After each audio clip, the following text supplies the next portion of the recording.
Hey everyone! In this quick 2026 walkthrough, I'm going to show you how to record accounts receivable in QuickBooks Online.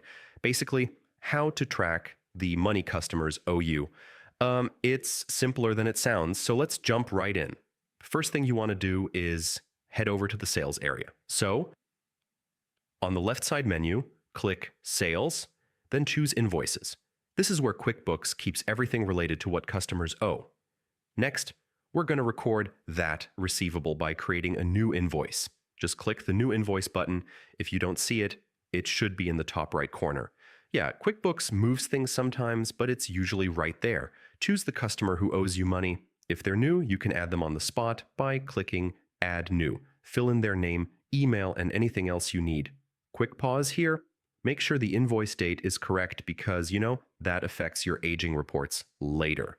Now, enter what you're billing for, your products or services. Type the item name, the rate, and the quantity.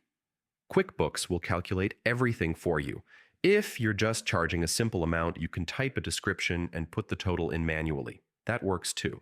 Before saving, give everything a quick look: taxes, due date, and any notes. When it's good, click Save and Send if you want it emailed to the customer, or just save and close if you're keeping it internal. And that's it. That invoice automatically becomes an accounts receivable entry in your books. If you want to double check that it posted correctly, go to Reports, open the accounts receivable aging summary, and you'll see it listed right there under the correct customer. Super handy for tracking who still owes you. And that's the whole process. Recording accounts receivable in QuickBooks Online is really just creating a clean invoice and letting the system track it for you. Thanks for watching, and yeah, feel free to check out more of these quick accounting guides.